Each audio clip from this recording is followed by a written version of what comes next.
Study IQ IAS, आपका selection हमारा mission.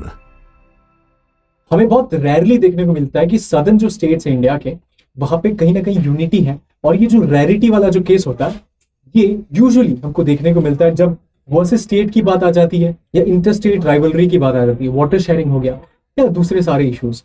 तो अभी जो केस है वो डीलिमिटेशन का डिबेट चल रहा है, जिसमें this all states have come together और एक कंसेंसस बिल्ड कर रहे हैं ताकि यूनियन के अगेंस्ट में या फिर अपनी जो बात है उसको रख पाए। तो डीलिमिटेशन है क्या? तो इन सारे जो स्टेट्स हैं इनका कंसर्न है कि लोकसभा की सीट बढ़ने वाली है। अब 2026 में सेंसस होगा, डेटा निकल के आएगा, उसके बेसिस पे डीलिमिटेशन कमीशन बैठेगा और उसमें फिर जो लोकसभा की सीटें हैं अभी जो 543 है वो बढ़कर कहीं ना कहीं 750 के आसपास पहुंचने वाली है। तो ये जो कंसर्न है कि जब 750 पहुंचेगी सीट, उसमें नॉर्दर्न स्टेट्स की सीट्स तो बढ़ेगी लेकिन जो सदर्न स्टेट्स है उनकी सीट्स उतनी नहीं बढ़ेगी, या फिर अगर देखा जाए तो क्यूमुलेटिवली देखे तो कहीं ना कहीं नुकसान होने वाला है उनको। तो ये जो सारे स्टेट्स है इस वजह से आगे आ रहे हैं और कहीं ना कहीं जो अमित शाह है, यूनियन गवर्नमेंट के जो होम मिनिस्ट्री जिसको हेड करते हैं ये, उनके अगेंस्ट में कुछ कंटेंशंस है या फिर कुछ इश्यूज निकल के आ रहे हैं। तो अगर आप इसको इस तरीके से देखेंगे तो रिसेंटली जो कम्युनिस्ट पार्टी ऑफ इंडिया है उसके जो लीडर है मरियम अलेक्जेंडर बेबी, तो उन्होंने कहा कि अगर अमित शाह इतने कॉन्फिडेंट है कि जो भी डीलिमिटेशन एक्सरसाइज होगा उससे किसी भी पॉलिटिकल पार्टी या किसी भी स्टेट को नुकसान नहीं होने वाला है, अगर इतने ही कॉन्फिडेंट है तो फिर नेशनल पार्टीज की सारी मीटिंग क्यों नहीं बुलाते और वहां पे स्टेप बाय स्टेप सारी चीजें क्यों नहीं बताते कि कैसे चीजें होने वाली है। सिमिलरली अगर कंटेंशंस देखें तो जो तेलंगाना कांग्रेस है जिसके सीएम रेवंत रेड्डी है, उनका एक जॉइंट स्टेटमेंट इस तरीके से आया है कि ये जो भी डीलिमिटेशन एक्सरसाइज होने वाला है उसकी वजह से सदर्न स्टेट्स को नुकसान होने वाला है और नॉर्दर्न स्टेट्स कहीं ना कहीं गेन करने वाले हैं। तो ये जो इश्यूज है ये बहुत आगे बढ़कर आ रहे हैं और बहुत लाइमलाइट में ये सारी चीजें हैं। तो ये क्या है इसकी बेटर अंडरस्टैंडिंग इसी सेशन में लेंगे। सिमिलरली जब अमित शाह ने कहा कि ये सारी चीजें जब होगी, जब डीलिमिटेशन होगा, लोकसभा की टेरिटरी डिसाइड होगी, तो एक प्रो रेटा बेसिस पे होगा कि जहां पर पॉपुलेशन जितनी है उसके हिसाब से वहां पर सीट्स भी उस तरीके से बढ़ेगी। बाकी स्टेट्स ने कहा कि ये प्रो रेटा बेसिस पे हो या ना हो, लेकिन आप प्रो रेटा बेसिस पे ब्लफ जरूर कर रहे हैं। तो सेंटर और स्टेट का ये जो कंटेंशन है, ऑल्सो सारे सदर्न स्टेट्स का साथ में आना और यूनियन के अगेंस्ट में ये चीज बोलना या अपने पॉइंट ऑफ व्यू को रखना कहीं ना कहीं बहुत ज्यादा इंपॉर्टेंट हो जाता है हमारे एग्जामिनेशन के लिए। और सेंटर स्टेट जब रिलेशन का जो हमारा टॉपिक है प्रीलिम्स के लिए भी और मेंस के लिए भी, उसके लिए बहुत रेलेवेंट हो जाता है। तो उसी की एक अंडरस्टैंडिंग लेंगे क्या चीजें हो रही है। तो अगर बेसिक अंडरस्टैंडिंग ले तो इसमें होता क्या है, इस तरीके से देखिए, रिसेंटली अभी प्रेजेंटली 543 सीट्स है लोकसभा में। अब ये जो 543 सीट्स है कुछ इस तरीके से डिवाइडेड है कि राजस्थान में 25 सीट्स है ना। अब ये जो 25 सीट्स है कुछ इस तरीके से ये कॉन्स्टिट्यूएंसीज में इस तरीके से डिवाइडेड है। अब ये टोटल 25 हो गई। अब ये जो कॉन्स्टिट्यूएंसी है इनमें ये ए कॉन्स्टिट्यूएंसी और ये बी कॉन्स्टिट्यूएंसी, दोनों के अंदर जो पॉपुलेशन है वो करीबन टाइट रेंज में बराबर होना चाहिए, सेम होना चाहिए। ये कोशिश रहती है इंटर स्टेट की कॉन्स्टिट्यूएंसी, इंटर स्टेट्स की कॉन्स्टिट्यूएंसी में और इंट्रा स्टेट में भी। मतलब ये राजस्थान का जो कॉन्स्टिट्यूएंसी है और ये जो कॉन्स्टिट्यूएंसी, इन दोनों का जो पॉपुलेशन हो करीबन सेम हो। सिमिलरली इसका population should be equivalent to यहाँ पे कोई भी कॉन्स्टिट्यूएंसी हो। तो ये जो बराबर वाला चीज है ये रहना चाहिए। लेकिन इशू इसमें ये आ जाता है कि ये जो डीलिमिटेशन एक्सरसाइज है, हमने लास्ट 1971 का जो सेंसस है, 1971 में सेंसस हुआ था, उसमें जो भी डेटा निकल के आया उस डेटा के अकॉर्डिंग पता चला कि अच्छा इंडिया का पॉपुलेशन कुछ इस तरीके से है। इस पॉपुलेशन के अकॉर्डिंग हमने ये सारी टेरिटरीज बांटी थी और कॉन्स्टिट्यूएंसीज में उस तरीके से वो चीजें बनी थी और तब जाकर हमने 543 सीट्स पार्लियामेंट का मैंडेट आया और उस तरीके से 543 सीट्स लोकसभा में थी। अब पॉपुलेशन तो बढ़ गया है बहुत ज्यादा और ये जो सीट्स है ये भी बढ़नी चाहिए। तो 1971 की जो सेंसस का डेटा है उसके अकॉर्डिंग से अभी तक हम चल रहे हैं। तो ये जो 50+ साल का लैग है ये क्यों हुआ, इसी को समझने की कोशिश करेंगे। तो डीलिमिटेशन में होता ये है, ये जो इलेक्टोरल कॉन्स्टिट्यूएंसीज होती है, जो मतदाता क्षेत्र होता है, उसको कहीं ना कहीं रीड्रॉ किया जाता है। लेट्स से यहाँ पे पॉपुलेशन कुछ इस तरीके से है और यहाँ पे जो पॉपुलेशन है वो बढ़ गई है, ये वाली कॉन्स्टिट्यूएंसीज में पॉपुलेशन ज्यादा बढ़ गई है। तो एक तरीका तो ये होता है कि ये जो पूरी कॉन्स्टिट्यूएंसी है पूरे तरीके से इसको आप फिर से रिफ्रेम करें और सीट्स बढ़ा दें या फिर नंबर ऑफ कॉन्स्टिट्यूंसी बढ़ा दें।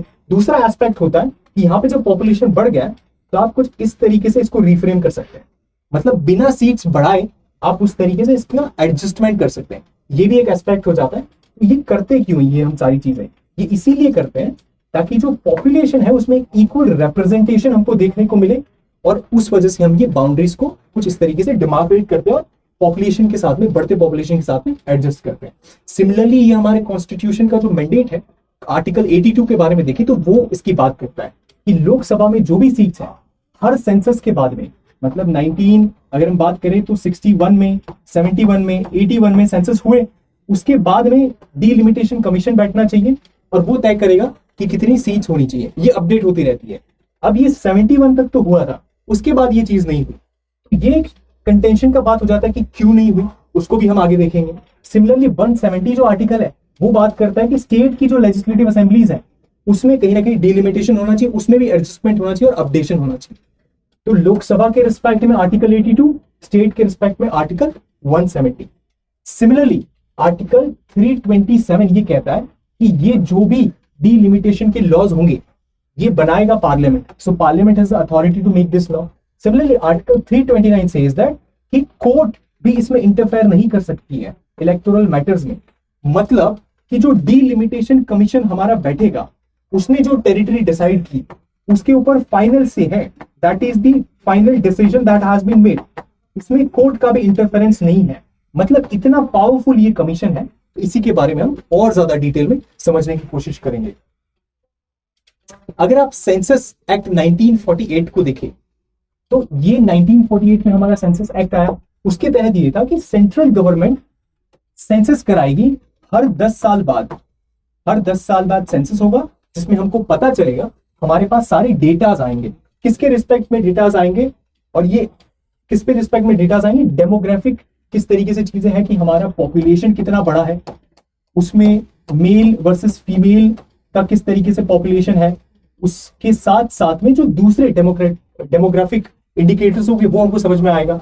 माइग्रेशन का पैटर्न किस तरीके से है कि रूरल से अर्बन माइग्रेशन हो रहा है तो वो उसमें बढ़ोतरी हो रही है या फिर किस तरीके से है। उसी के साथ साथ इकोनॉमिक इंडिकेटर भी हमको पता चलेंगे और हाउसिंग की इनकम इनक्वालिटी किस तरीके से है। ये सारे जो नंबर्स होते हैं या कास्ट के रिस्पेक्ट में जो हमें चीजें पता चलती है, ये सारी जो चीजें होती है कहीं ना कहीं हमें सेंसस के डेटा से पता चलती है।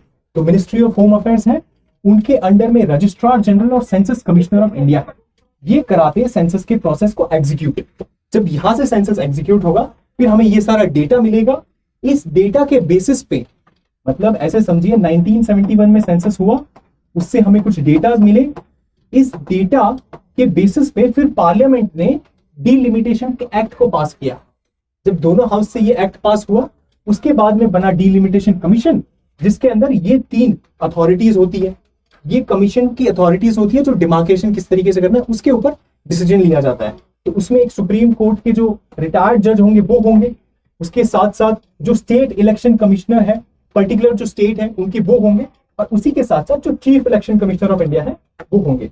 तो ये 3 अथॉरिटीज होते हैं। उसके बाद ये कमीशन का जो डिमार्केशन होता है वो होता है, और इसमें इनकी जो अथॉरिटी है दैट इज फाइनल। कोर्ट भी इसके अंदर इंटरफेरेंस नहीं करता और वो सारी चीजें है। तो इतना पावरफुल अगर देखें तो ये कमीशन है। सिमिलरली अगर अभी तक की कहानी देखें तो किस तरीके से हुआ है कि पार्लियामेंट की सीट हो या स्टेट का, उसमें जितना भी शेयर हो, 543 सीट्स है, उसमें 25 सीट्स राजस्थान की है इसमें। तो ये जो शेयर है ये अभी तक सेम है सिंस 1971 के सेंसस के बेसिस पे था, और ये अभी तक सेम है, चेंज नहीं हुआ है।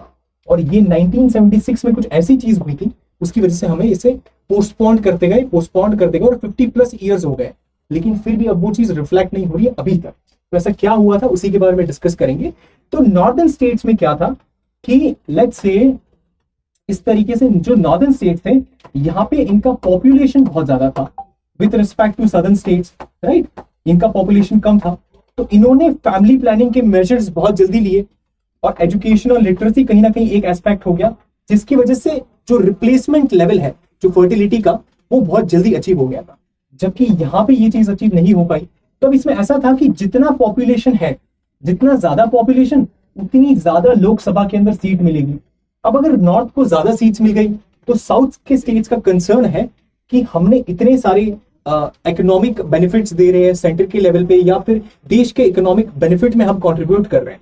सिमिलरली इतनी सारी चीजें जो हम कंट्रीब्यूट कर रहे हैं with respect to taxes also, और हमें बहुत चीजें रिटर्न में कम मिलती है, डिस्पाइट दैट कहीं ना कहीं हम पीनलाइज हो जाएंगे। तो उस वजह से इसको अपडेट नहीं किया गया, और ये जब अपडेट नहीं हुआ तो अभी तक ये सारी चीजें चली आ रही है। तो अगर उस तरीके से देखेंगे 1951 का सेंसस हुआ, उसके बाद 52 में डीलिमिटेशन कमीशन आया, डीलिमिटेशन एक्ट आया, जिसके तहत ये डिसाइड हुआ कि कुछ इस तरीके से 494 सीट्स होनी चाहिए, और ये उस समय के पॉपुलेशन के अकॉर्डिंग थी। फिर जैसे जैसे पॉपुलेशन बढ़ा वैसे वैसे सीट्स बढ़ी, लेकिन 1971 के सेंसस तक था। 1972 में डीलिमिटेशन कमीशन आया, उसके बाद अब 2026 में सेंसस होगा, उसके बाद कमीशन बनेगा। तो ये जो 71 में चीज हुई, उसके बाद में एक हॉल्ट आ गया। तो उसमें हुआ ये था कि 1976 में हमने कुछ मेजर्स लिए थे, फैमिली प्लानिंग मेजर्स लिए थे हमने, जिसके अंदर जो 1971 का सेंसस था, इसका जो डेटा था, इसके बेसिस पे हमने क्या कर दिया, ये जो नंबर ऑफ कॉन्स्टिट्यूएंसीज थी इसको फ्रीज कर दिया, राइट, इसको फ्रीज कर दिया 2001 तक। मतलब कि ये जो डेटा है इसके हिसाब से जो भी कॉन्स्टिट्यूएंसीज है वो स्टैटिक रहेगी 2001 तक, 25 साल तक इसको एक्सटेंड कर दिया गया था। फिर 84th अमेंडमेंट आता है 2002 में, उसमें फिर इसको एक्सटेंड कर दिया 2026 तक। तो इसमें एक अच्छी चीज ये हुई थी कि 543 सीट्स हैं, ये यहाँ पर जो 1971 का सेंसस था उसके अकॉर्डिंग इतनी थी। अब होना चाहिए था 1981 का सेंसस, 1991 का सेंसस, 2001 के अंदर सेंसस, ये सारे सेंसस हुए, लेकिन यहाँ पे डीलिमिटेशन कमीशन नहीं बैठा, यहाँ पे नहीं बैठा, यहाँ पे इस समय पे इसके बाद बैठा 2002 में। अब ये जो डीलिमिटेशन कमीशन बैठा था, इसने भी सीट्स को सेम ही रखा, लेकिन एक चीज इन्होंने ये की कि इन्होंने इस तरीके से जो टेरिटरी थी, अगर पॉपुलेशन कहीं पे ज्यादा हो रहा है तो वहां पे कहीं ना कहीं इस तरीके से इसमें एडजस्टमेंट कर दिया। ये चीज इसके तहत हुई थी। बाकी तो सीट्स है वो स्टैटिक ही है और उसी तरीके से चल रही है। तो उस वजह से अगर देखें तो डीलिमिटेशन के इस तरीके से हम जो चेंज करने की बात करते हैं कि समय के साथ अपडेट होना चाहिए, पॉपुलेशन बढ़ता है तो सीट्स भी बढ़नी चाहिए। इसके मेरिट्स क्या है, जब हम इस तरीके से रीड्रॉ करते हैं बाउंड्री, तो इसके मेरिट्स अगर देखें, ये जो पॉपुलेशन में चेंजेस हो रहे हैं उसको अच्छे से रिफ्लेक्ट करता है ये सारी चीजें। सिमिलरली ओवर या अंडर रिप्रेजेंटेशन नहीं होता है। अगर आप इस तरीके से देखेंगे कि यहाँ पे कहीं ना कहीं अंडर रिप्रेजेंटेशन है, यहाँ पे ओवर रिप्रेजेंटेशन हो जाएगा अगर पॉपुलेशन के हिसाब से सीट्स को उस तरीके से डिमार्केट करें तो उस वजह से कहीं ना कहीं अभी भी चीजें वैसे ही चली आ रही है। और पॉपुलेशन लिमिटिंग मेजर्स लेने के बावजूद भी उतने पॉपुलेशन इस लेवल पे नहीं पहुंच पाए कि कहीं ना कहीं ये स्टेट्स भी उसमें संतुष्ट हो या सेटिस्फाई हो। ये चीज अभी तक नहीं हुई है, तो ये कहीं ना कहीं कंटेंशियस इशू बन के निकलता है। सिमिलरली गैरीमैंडरिंग नहीं होना चाहिए। गैरीमैंडरिंग में क्या होता है कि कुछ ऐसी सीट्स होती है या फिर जो टेरिटरी है, लेट्स से ये टेरिटरी है, अब ये टेरिटरी को कुछ इस तरीके से कर दिया, ऐसे ऐसे करके टेढ़ा मेढ़ा करके बना दिया। अब इसकी वजह से क्या होगा, कोई पर्टिकुलर पार्टी या कोई पर्टिकुलर कम्युनिटी उसको इसकी वजह से बेनिफिट ज्यादा होगा। अगर ऐसे होता तो शायद बेनिफिट नहीं होता। तो ये जो गैरीमैंडरिंग वाला चीज होता है ये नहीं होना चाहिए। जैसे अगर आप देखेंगे कि ये ऑरेंजेस है, ये जो एक मतलब 50 लोग हैं, ऐसे समझिए भारत की जनसंख्या है उसको 50 लोगों के इक्वल समझिए, 50 लोग हैं उसमें कुछ 10-10 लोगों की कॉन्स्टिट्यूंसी बटी हुई है। पहली कॉन्स्टिट्यूंसी में ऑरेंज जीतता है, दूसरी में भी ऑरेंज, तीसरी में भी ऑरेंज, फिर पर्पल और पर्पल। तो इसमें क्या हुआ, मेजोरिटी ऑरेंज के पास है, ऑरेंज जीत गया। तो ये एक फेयर रिप्रेजेंटेशन है। जबकि सिमिलरली अगर आप यहाँ देखेंगे कि यहाँ पे कुछ इस तरीके से हमने इसको डिमार्केट कर दिया, टेढ़ा मेढ़ा इस तरीके से डिमार्केट किया, यहाँ भी ऑरेंज जीत रहा है, यहाँ भी ऑरेंज, और ये तीनों में भी ऑरेंज जीत रहा है। तो कहीं ना कहीं ये कॉन्स्टिट्यूएंसी को इस तरीके से बना दिया है कि पर्टिकुलर पार्टी को फेवर करे। तो ये चीज ना हो, उसको अवॉइड करने के लिए बार बार according to increase in the population उसके हिसाब से इसको रिफ्रेम किया जाता है, और उस वजह से डीलिमिटेशन कमीशन लाके उसमें टेरिटरीज में चेंजेस किए जाते हैं। और इसी के साथ में फेयर रिप्रेजेंटेशन मिलना चाहिए एससी और एसटी को। कुछ हो सकते हैं शेड्यूल कास्ट या शेड्यूल ट्राइब जो इंक्लूजन हुआ हो आफ्टर द सेंसस, तो उसको रिफ्लेक्ट करने के लिए उनकी सीट्स बढ़ाना है विद इंक्रीजिंग पॉपुलेशन, वो चीज भी रिफ्लेक्ट हो, उस वजह से ये चीज की जाती है।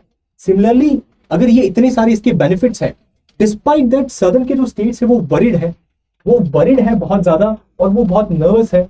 पर्टिकुलरली अगर देखें तो तमिलनाडु और बाकी जो 3 स्टेट्स हैं, कर्नाटका, केरला और उसके साथ साथ आंध्र प्रदेश है, Telangana, they are very much worried and nervous about this कि अगर ये इस तरीके से होता है तो उनका जो रिप्रेजेंटेशन है पार्लियामेंट में वो बहुत ज्यादा ड्रॉप हो जाएगा। तो उसी के साथ साथ डीएम के लीडर का रिसेंटली उस तरीके से कहना था कि डीलिमिटेशन अगर सिर्फ पॉपुलेशन के सेंसस के बेसिस पे होता है तो they are going to be deprived, उनकी सीट्स कम होंगी, उनका रिप्रेजेंटेशन कम होगा।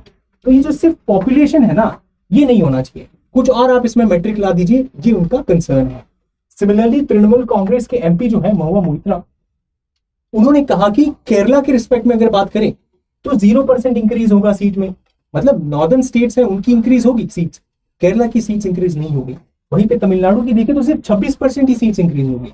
सिमिलरली अगर मध्य प्रदेश और उत्तर प्रदेश की बात करें आप, जो कि नॉर्थ और सेंट्रल इंडिया की बात करें अगर, तो वहां पे 79% वूपिंग इंक्रीज है वहां पे।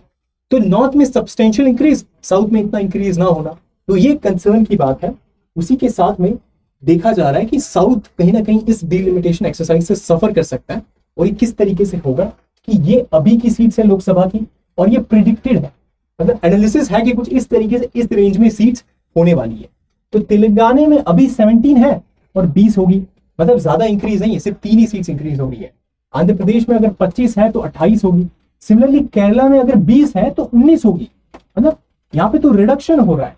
तो कहीं ना कहीं इन्होंने जो फैमिली प्लानिंग मेजर्स लिए, एजुकेशन अच्छा हुआ, लिटरेसी की वजह से बहुत ज्यादा बेनिफिट्स हुए और इकोनॉमिक बेनिफिट्स दे रहे हैं नेशन को, तो उसकी वजह से तो कहीं ना कहीं ये लोग पिनलाइज हो रहे हैं। अगर इस रिस्पेक्ट में देखिए, लोकसभा में सीट रिप्रेजेंटेशन ही उनका कम हो जा रहा है, तो ये जो मैट्रिक है कहीं ना कहीं कंसर्निंग है। सिमिलरली यहाँ पे भी इंक्रीज नहीं है। और अगर ओवरऑल सारे सदर्न स्टेट्स को देखें, आप इन सबको मिला लें और उनका अगर मैट्रिक देखें, तो अभी वाली लोकसभा में 24% उनकी सीट्स हैं, जो 1971 के सेंसस के हिसाब से 543 सीट्स हैं, उसमें 24% उनकी सीट्स हैं। मान लीजिए कि 100 है तो उसमें से 24 इनकी है।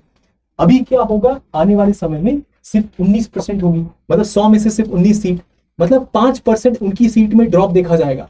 तो ये जो चीज है, this is a factor of concern for the all the southern states, that's why they all are coming together. कहीं ना कहीं कंसेंसस बिल्ड हो रहा है इस चीज के अगेंस्ट में। अब नॉर्दर्न स्टेट्स किस तरीके से गेन करेंगे?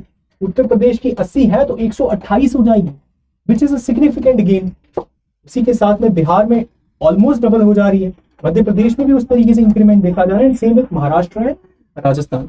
तो साउथ कहीं ना कहीं सफर करेगा, नॉर्थ इनसे गेन करेगा, ये चीज देखने को मिल रही है। उसी तरीके से कांग्रेस के जो जनरल सेक्रेटरी है केसी वेणुगोपाल, उनका कहना है कि अमित शाह ने जो कहा है कि इन जो डीलिमिटेशन एक्सरसाइज होगा उससे साउथ के जो स्टेट्स है उनको कोई इंपैक्ट नहीं होगा, उनमें जो सीट्स है वो घटेगी नहीं। तो ये बहुत कंफ्यूजन क्रिएट कर रहा है, कहीं ना कहीं ज्यादा कंफ्यूजन क्रिएट कर रहा है। आप क्लैरिटी से बताइए कि कैसे सीट्स नहीं घटेगी, या फिर जो एक्सरसाइज होगी उसका प्रोसेस क्या होगा, उसके बारे में आप क्लैरिटी से बताइए। ये इन सब का कंटेंशंस है। सिमिलरली जो टोटल सीट्स है वो तो बढ़ रही है, मतलब 543 से आप अनुमान है कि 750 के आसपास सीट्स होने वाली है आने वाली एक्सरसाइज में लोकसभा में, ये सीट्स बढ़ रही है। उसके साथ साथ जो नॉर्दर्न स्टेट्स हैं उनकी भी सीट्स बढ़ रही है, सदर्न स्टेट्स की सीट्स कम हो रही है, मतलब दिस इज वेरी कंसर्निंग। यहाँ पे सीट्स बढ़ना, टोटल सीट्स का बढ़ना, अगर टोटल सीट्स बढ़ रहा है तो साउथ का भी सीट तो उस प्रोपोर्शन में बढ़ना चाहिए ना, लेकिन इनफैक्ट यहाँ पे उल्टा हो रहा है, उनका सीट्स 5% से ड्रॉप हो जाएगा। सिमिलरली संघ परिवार जो है उनका कहना है कि ये जो लोअर बर्थ रेट्स हुए हैं ना वेस्टर्न और सदर्न स्टेट्स के में, जो लोअर बर्थ रेट हुए वो कहीं ना कहीं आज उनको डिसएडवांटेज में रख रहे हैं, उनका रिप्रेजेंटेशन कहीं ना कहीं कम होने को देखने को मिल सकता है। उसी तरीके से जो इन्होंने पॉपुलेशन कंट्रोलिंग मेजर्स लिए, वो उसकी वजह से उन्होंने अपनी इकोनॉमिक कंडीशन ये सारी चीज तो बेटर कर ली, लेकिन लोकसभा में जो रिप्रेजेंटेशन है वो कहीं ना कहीं कम देखने को मिल सकता है। सिमिलरली इसकी वजह से उल्टा ये चीज हो रहा है कि सदर्न स्टेट्स में चीफ मिनिस्टर्स वगैरह जो है या उनकी जो पॉलिसीज है वो कुछ इस तरीके से हो रही है कि इंक्रीजिंग पॉपुलेशन की तरफ को उनका भी रुझान देखने को मिल रहा है, पॉलिटिकल शिफ्ट उस तरफ को देखने को मिल रहा है। जैसे कि चंद्रबाबू नायडू ने रिसेंटली कुछ कहा था कि अगर इस तरीके से हमको पिनलाइज किया जाएगा तो हम कुछ ऐसे अमेंडमेंट्स लाएंगे या ऐसे कानून लाएंगे जिससे हमारे यहाँ लोग और ज्यादा इंसेंटिवाइज हो जाए कि वो और ज्यादा चाइल्ड बेयर करें, वो सारी चीजें हो। तो उसकी वजह से इन्होंने क्या किया, उनके जो लोकल इलेक्शंस होते हैं, बॉडी इलेक्शंस होते हैं, लोकल बॉडी के जो इलेक्शंस होते हैं, म्युनिसिपैलिटीज एंड पंचायती राज के जो इलेक्शंस होते हैं, वहां पर 2+ से ज्यादा जिसके चिल्ड्रन है they can only contest the election. So this is something which is very concerning that is happening. इसी के साथ साथ में एम.के. स्टालिन, तमिलनाडु के सीएम, उनका कहना है कि पीपल वुड बेयर 16 चिल्ड्रन, मतलब उस तरीके से इतने कंट्रोवर्शियल और इतने एक्सट्रीम रिमार्क्स देखने को मिल रहे हैं। सो जहां पर इन्होंने अच्छा चीज किया है पॉपुलेशन कंट्रोलिंग मेजर्स लाके उनको पनिश किया जा रहा है, पिनलाइज किया जा रहा है उस रिस्पेक्ट में, ऐसा इनका कहना है। तो उसकी वजह से they are saying that will revert back to what the northern has done, या नॉर्दर्न स्टेट्स में जिस तरीके से वो चीज नहीं हुई है, तो we will also revert back to that, we will also do those things. तो ये चीज देखने को मिल रही है। सिमिलरली खेतिया कहते हैं कि I agree with what Stalin is saying, I strongly support him, कि कहीं ना कहीं हमने रिलीजियसली इंप्लीमेंट किया फैमिली प्लानिंग, उसकी वजह से we are getting penalized. So this is something which should not happen, but it is happening, and this is of very concern. इसी के साथ में सदर्न स्टेट्स की कुछ एंजाइटी है कि सबसे पहला तो यार ये जो डीलिमिटेशन डिबैकल है, या जो डीलिमिटेशन कमीशन वाली एक्सरसाइज होने वाली है, एक तरीके से हमारे गर्दन पे तलवार जैसी है। ये सदर्न स्टेट्स का कंटेंशन है, और लोकसभा में उनकी सीट ये ऑब्वियसली देखा जा रहा है कि ये तो कहीं ना कहीं कम होने वाली है। अगर प्रोपोर्शन में देखेंगे तो उनको कम मिलेगी। सिमिलरली अमित शाह का कहना है कि स्टालिन ऐसे ही फॉल्स अलार्म स्प्रेड कर रहे हैं, ऐसा नहीं होने वाला है, ऐसा कुछ नहीं होने वाला है, ये इनका कहना है। और अगर उस तरीके से देखें, एक पॉपुलेशन के रिस्पेक्ट में देखें किस तरीके से होता है, तो लेट्स से 1977 में क्या हुआ था, पॉपुलेशन टू एमपी रेशियो, मतलब कुछ हमारा पॉपुलेशन है डिवाइड बाय एमपी, मतलब 10 लाख लोगों पे एक एमपी था 1977 का जो हमारा इलेक्शन हुआ था उस समय पे। अब अगर वही सेम रिस्पेक्ट में अगर हम रखते हैं इस तरीके से, तो प्रेजेंटली हमारे पास 1400 लोकसभा की सीट्स होनी चाहिए अगर उसको एक्स्ट्रापोलेट करते हैं तो। लेकिन हमारा जो नया पार्लियामेंट बना है उसमें तो 888 सीट्स ही है लोकसभा में, तो कहीं ना कहीं ये नंबर जो है कि हर एमपी के पीछे 10 लाख लोग, ये कहीं ना कहीं बढ़ेगा, ये नहीं रहने वाला है ना, ये कहीं ना कहीं फिट नहीं बैठ रहा है उस तरीके से।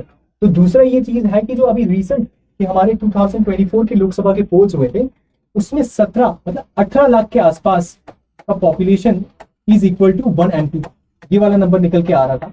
तो कहीं ना कहीं इस नंबर के आसपास हो सकता है कि जब इस नंबर के आसपास रहेगा तो करीबन विल हैव 700 के आसपास और सीट्स होगी लोकसभा में, उस तरीके से उतनी एक्सेस सीट्स है तो वो उसको होल्ड कर पाएंगे। तो ये चीज है, ये नंबर है। तो 10 लाख वाला number is very unlikely that it would be there, और कुछ 15 to 20 लाख के आसपास का नंबर होगा पर एमपी, इतना नंबर होगा। लेकिन डिस्पाइट दैट, उस नंबर के बावजूद भी सदर्न स्टेट्स कहीं ना कहीं they are going to get disadvantage. North को एडवांटेज है, उनको डिसएडवांटेज है। मतलब कितना भी नंबर में फेरफार कर लीजिए, कितना भी स्टेटिस्टिक्स लगा लीजिए, अगर पॉपुलेशन के रिस्पेक्ट में ये चीज कर रहा है तो south is getting disadvantage completely. ये चीज कंप्लीटली देखने को मिल रहा है हमको। उसी के साथ साथ में जो नॉन बीजेपी स्टेट्स हैं, they are forming a consensus, all the southern states they are coming together and they are saying that ये unfair जो उनकी, मतलब एक तो पॉलिटिकल ये वाला चीज हो गया, सीट्स कम है, सीट्स कम मिलेगी, उसके साथ साथ उनका कंसर्न है कि भाई अनफेयर बहुत ही टैक्सेशन प्रैक्टिस जो है सेंटर की, वो भी बहुत अनफेयर है। ये कैसे अनफेयर है कि ये जो सदर्न स्टेट्स हैं, अगर आप तमिलनाडु, कर्नाटका और महाराष्ट्र वेस्टर्न स्टेट्स भी लेंगे, अगर इन तीनों को अगर आप साथ में लेंगे, तो अगर ये लोग 100 रुपए कॉन्ट्रीब्यूट करते हैं सेंटर को, तो रिटर्न में इनको सिर्फ 30 रुपीज मिलते हैं। जबकि बिहार और उत्तर प्रदेश की बात करें, अगर ये 100 रुपए कंट्रीब्यूट करते हैं तो इनको 250 से 350 रुपए मिलते हैं। मतलब कितना सिग्निफिकेंटली इंक्रीज है। ये नॉर्दर्न स्टेट जितना कंट्रीब्यूट कर रहे हैं उससे 2.5 से 3 गुना ज्यादा उनको रिटर्न में मिल रहा है, और जो सदर्न स्टेट कंट्रीब्यूट कर रहे हैं उसका सिर्फ 1/3 मिल रहा है उनको। So this is something which is also very concerning end of probable topic of debate. उसी तरीके से कुछ चीजें, ये जो डीलिमिटेशन का इशू है, ये रिसेंटली सरफेस हुआ है। इट्स बीन 1.5 ईयर है जब से बहुत ज्यादा सुर्खियों में, और ये स्टार्ट कहीं ना कहीं पीआईबी में एक नोटिफिकेशन था, उससे हुआ था कि डीलिमिटेशन का जो एक्सरसाइज है पार्लियामेंट्री और असेंबली कॉन्स्टिट्यूएंसीज में, इसका एक फ्रेमवर्क बताया गया था कि किस तरीके से होने वाला है। तो वहां से ये चीज शुरू हुई। फिर प्राइम मिनिस्टर ने जब न्यू ये जो पार्लियामेंट बिल्डिंग है इसको इनॉग्रेट किया, तब उसमें आया कि अच्छा 888 सीट्स है, मतलब 543 से तो सिग्निफिकेंटली ज्यादा है, मतलब सीट्स इंक्रीज होने वाली है, डीलिमिटेशन एक्सरसाइज होने वाली है। तो ये चीज वहां से आ गई। उसके साथ साथ वुमेन रिजर्वेशन बिल जब पास हुआ दोनों हाउस से, तो वहां पे भी ये चीज देखने को मिली कि जब ये सीट्स इंक्रीज होगी तो इनकी सीट्स में भी इंक्रीमेंट जो है वो किस तरीके से हमको देखने को मिलेगा, ये भी किस तरीके से रिफ्लेक्ट होगा, ये चीज आ गई। तो उस वजह से ये चीजें आगे बढ़ के निकल के आई है। सिमिलरली अगर आप फ्यूचर इंप्लीकेशंस देखें कि किस तरीके से हो सकता है, तो एक पॉलिटिकल पावर में हमको शिफ्ट देखने को मिल सकता है कि नॉर्थ के पास सीट्स ज्यादा है तो ज्यादा पॉलिटिकल कंट्रोल है, राइट। उसी के साथ साथ फेडरलिज्म पे इंपैक्ट देखने को मिलेगा कि जो सदर्न स्टेट्स हैं उनका जो इन्फ्लुएंस है डिसीजन मेकिंग में वो कम हो सकता है, but already they have very low influence with respect to decision making, because if you see the diversity, उनका language diversity is also huge, so that's why they usually do not come together. और जब come together करते हैं, when they are coming that to at a when the issue is huge enough, like ये delimitation वाला है जब सबको impact कर रहा है, तो उस समय पे होता है, तो उस वजह से उनका जो डिसीजन मेकिंग है उस पर इन्फ्लुएंस बहुत कम हो जाएगा। अब उसकी वजह से रीजनल पार्टीज कमजोर हो जाएंगी, तो नेशनल लेवल पे जो कंटेंडर्स होने चाहिए वो कहीं ना कहीं वीक होने को देखने को मिल सकता है। सिमिलरली एक बैलेंस फॉर्मूला होना चाहिए जिसके तहत हम ये चीज करें, और 26 और उसके बियॉन्ड क्या चीज होगी उसके बारे में देखने का विषय है।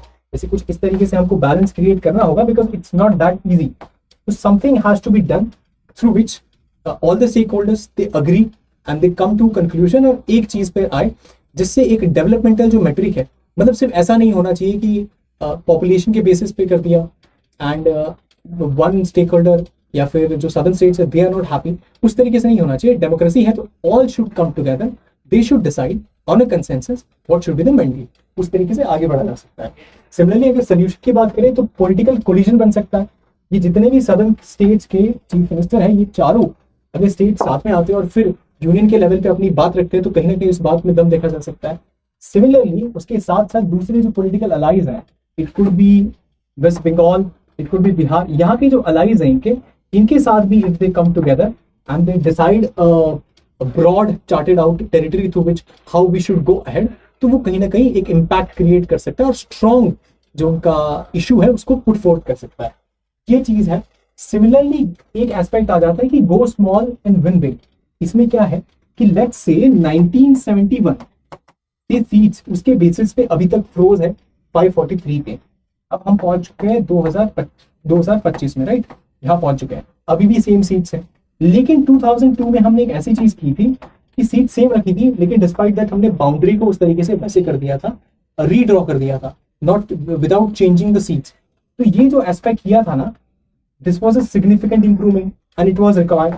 तो ऐसी ऐसी चीजें हम कर सकते हैं जब तक कि नॉर्थ वर्सेस जो साउथ है ये कंटेंशन क्लियर नहीं हो जाता है।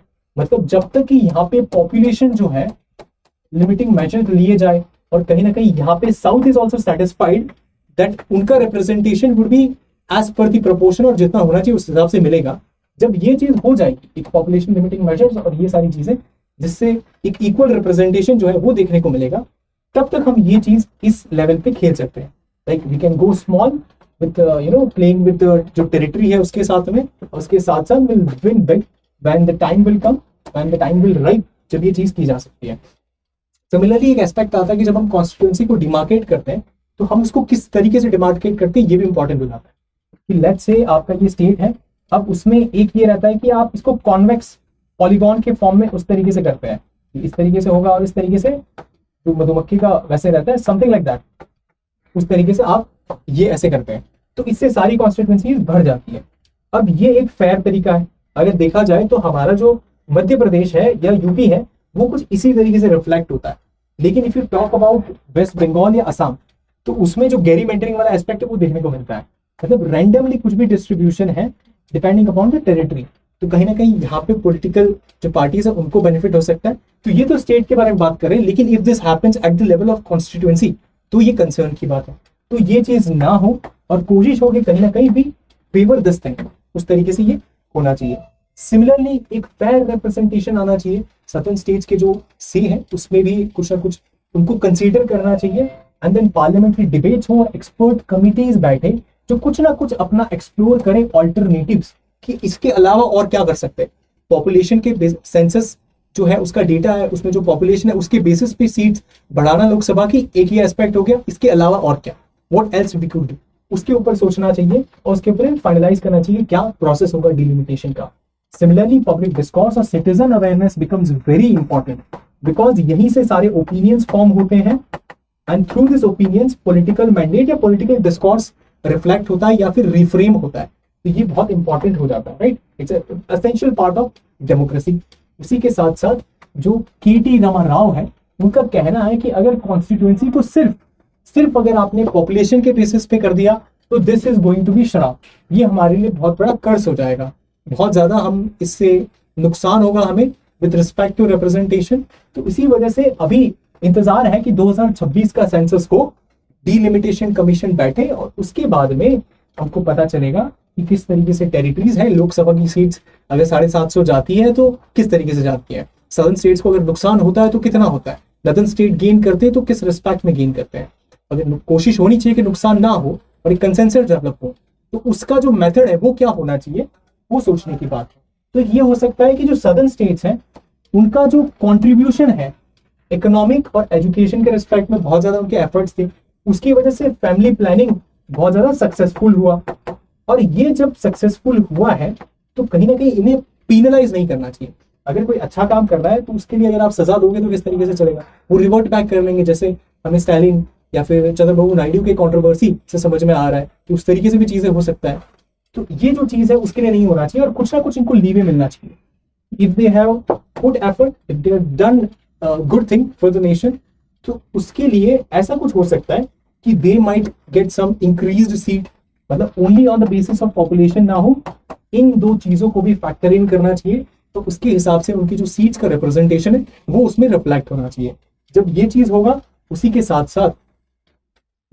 साथ डीलिमिटेशन एक्सरसाइज में there is a popular mandate कि जो रीजनल पार्टीज है उनका से है कि उस तरीके से विल गेट डिसएडवांटेज, वो एक चीज है, पॉपुलर मैंडेट है। लेकिन उसके साथ साथ सबसे ज्यादा जो इंपॉर्टेंट हो जाता है वो हो जाता है कि डेवलपमेंटल मैट्रिक्स पे हम कितना ध्यान दे रहे हैं।